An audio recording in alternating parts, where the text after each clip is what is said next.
Hello friends, आप सब कैसे हैं। आप देख रहे हैं मिस्टर सीस बायो स्टडी यूट्यूब चैनल, जिस पर हम उपस्थित हो गए हैं। आज का टॉपिक रहेगा हम ईवीएस की class, EVS UP TET target 2023 क्या है। 2023 टारगेट क्या रहेगा हमारा 2023। चलिए कुछ महत्वपूर्ण प्रश्नों के साथ उपस्थित हो गए हैं।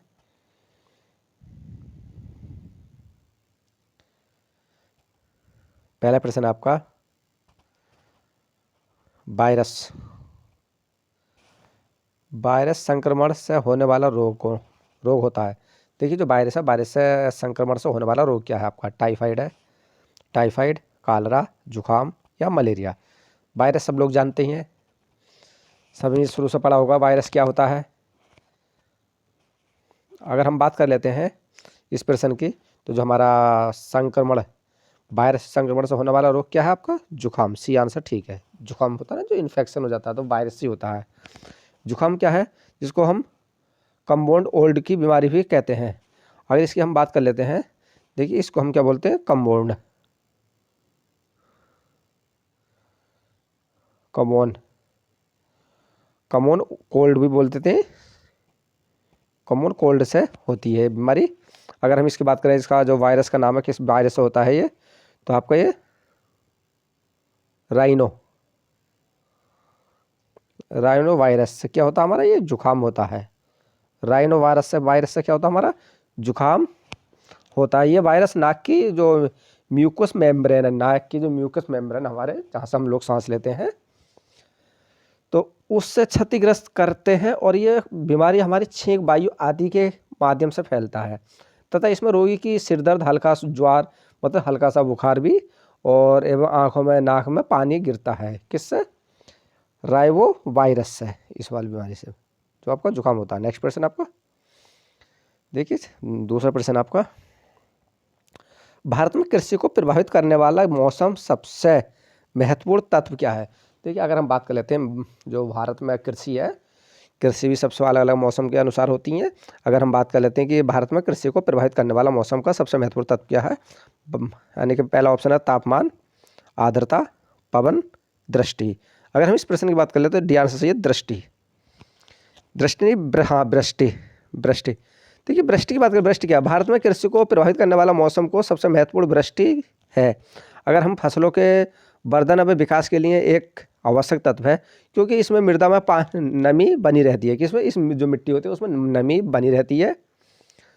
और वर्षा की विभिन्नता के अनुरूप भी अगर फसलों को एवं पशुओं के विराण में विभिन्नता पाई जाती है। चलिए नेक्स्ट प्रश्न आपका, तीसरा प्रश्न है, वायुमंडल की सबसे ठंडी परत कौन सी है। तापमंडल, मध्यमंडल, क्षोभमंडल, आयनमंडल। अगर हम बात कर लेते हैं कि जो वायुमंडल सबसे ठंडी परत कौन सी है, तो आपका बी आंसर सही है मध्यमंडल। देखिए मध्यमंडल वायुमंडल की सबसे ठंडी परत होती है। अगर हम मध्यमंडल को मेसोफेयर का विस्तार धरातल से बात करें, तो 50 से 80 किमी की ऊंचाई पर ये पाया जाता है। जो हमारी समुद्र तल है, समुद्र तल से आपका नाप, अगर हम नापें ऊपर को, तो आपका 50 से 80 किलोमीटर, 50 से 80 किलोमीटर ये ऊंचाई पर पाया जाता है। मंडल में ये Q2 लुसेट बादलों का ध्रुवों के ऊपर गर्मियों को दर्शाता होता है।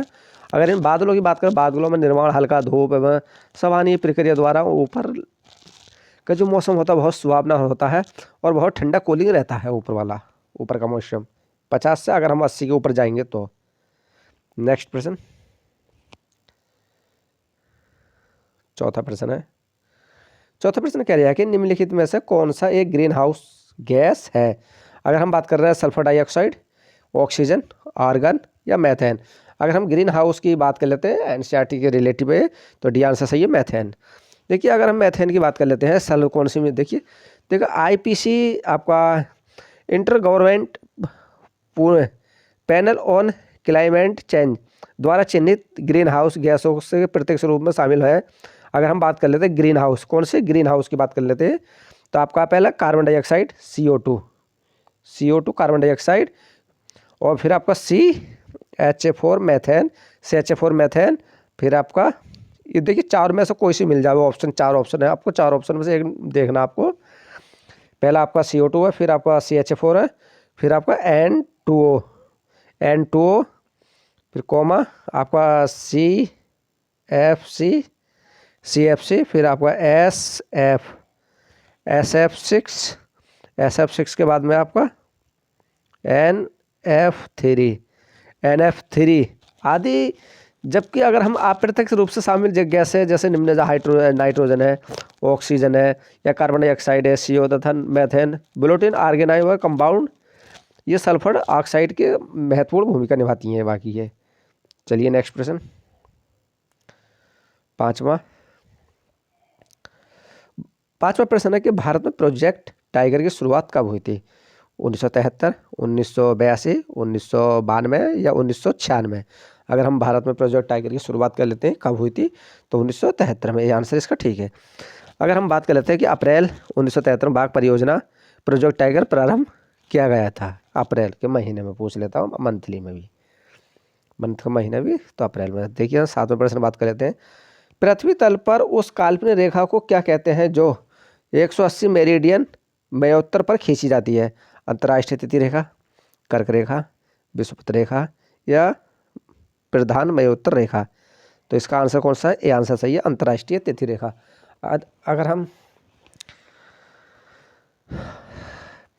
180 देशांतर रेखा को हम अंतर्राष्ट्रीय तिथि रेखा कहते हैं। देखिए 180 देशांतर रेखा को हम अंतर्राष्ट्रीय तिथि रेखा कहा जाता है। अगर 180 देशांतर के दोनों ओर दो अलग अलग तिथियां पाई जाती हैं जब इस रेखा से पूर्व की ओर जाते हैं। आठवां प्रश्न है, निम्नलिखित में से किस राज्य में गल्फ ऑफ मन्नार मरीन राष्ट्रीय पार्क स्थित है? गुजरात, वो तमिलनाडु, अंडमान द्वीप, या पश्चिम बंगाल? अगर हम गल्फ ऑफ मन्नार मरीन राष्ट्रीय पार्क की बात कर लेते हैं, कहाँ पर है, तो आपका ये बयान से सही है, तमिलनाडु में। ठीक है, मन्नार खाड़ी सागरीय मैरीन राष्ट्रीय उद्यान तमिलनाडु में स्थित है। इसकी स्थापना 1900, अगर हम इसकी स्थापना की बात करें तो 1980 में इसकी स्थापना हुई थी, इसकी स्थापना हुई थी। बाकी अगर हम बात करते हैं राष्ट्रीय वन्य, देखो भारतीय वन्य जीव संस्थान देहरादून से प्राप्त आंकड़ों के अगर हम अनुसार दिसंबर 2019 तक भारत में 101 राष्ट्रीय उद्यान थे और 553 वन्य जीव अभ्यारण्य, 86 संरक्षण रिजर्व एवं 163 समुदाय रिजर्व थे। 119 की अगर 2019 में बात करें 101, अब 106 हैं, 106 हैं हमारे राष्ट्रीय उद्यान, और हमारे 54 वन्यजीव आवरण हैं हमारे भारत में वर्तमान में। नवा प्रश्न आपका, जनगणना 2011 के अनुसार भारत में लिंगानुपात कितना था? 1000 पर 940, 1000 पर 916, 1000 पर 920, या 1000 पर 982? अगर हम बात करें सभी को आंसर सही है, तो आपका ये आंसर सही है, 1000 पर 940 हमारा लिंगानुपात था महिला का। 1000 पुरुषों में 940 महिला थी हमारे भारत में। 10वां प्रश्न आपका, निम्नलिखित में से किस प्राणी को किसान का मित्र कहा जाता है? सभी को मालूम है, चींटी, केंचुआ, मधुमक्खी या तितली? वैसे अगर हम किसान का मित्र किसको कहा जाता है, बी आंसर सही है, केंचुआ को।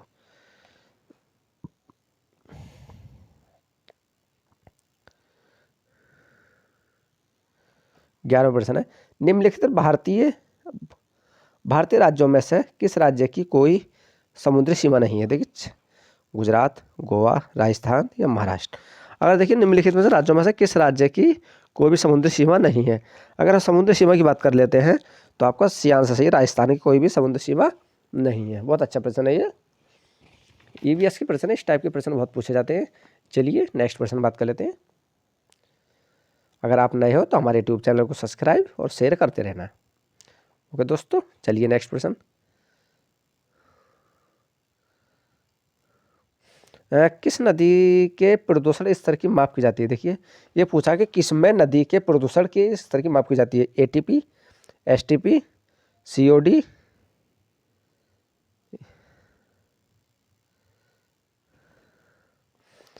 एटीपी, एसटीडीपी, बीओडी या डब्ल्यूपीएल? अगर हम किसमें नदी के प्रदूषण स्तर की माप की जाती है बात कर लेते हैं तो हमारा बी आंसर, सी आंसर सही है, बीओडी।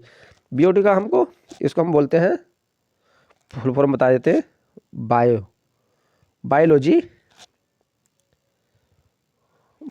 बायोलॉजिकल बायोलॉजिकल ऑक्सीजन, और डी से क्या आपका डेमोड,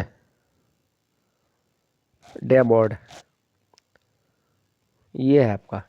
इससे जल प्रदूषण मापने की मुख्य इकाई है।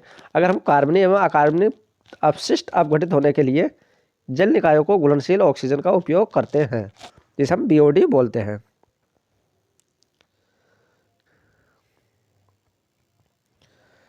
तेरहवां प्रश्न है, समुद्र शैवाल किसका महत्वपूर्ण स्रोत है?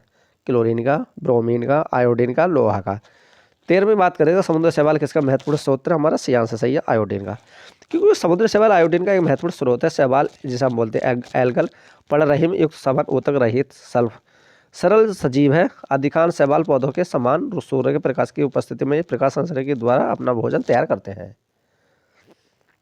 14वां प्रश्न, सैकलाइकेन है, परजीवी है, रसायन स्वयं पोषी है, अपघटक है या सहजीवी है?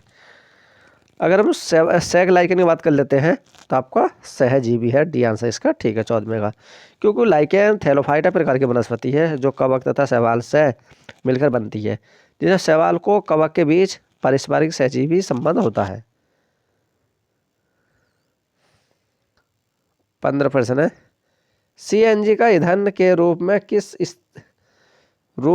किस में इस्तेमाल किया जाता है?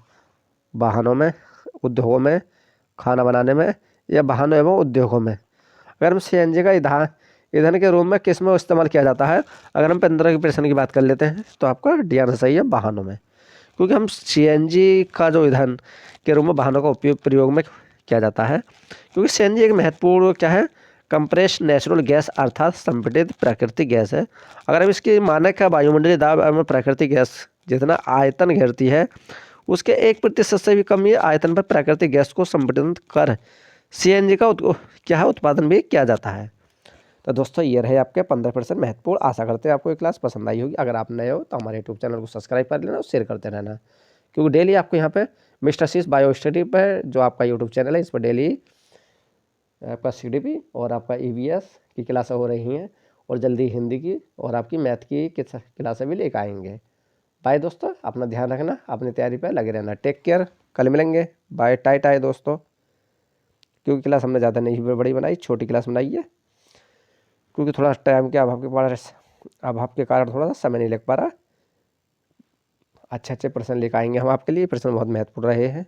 बाय दोस्तों, टेक केयर, बाय।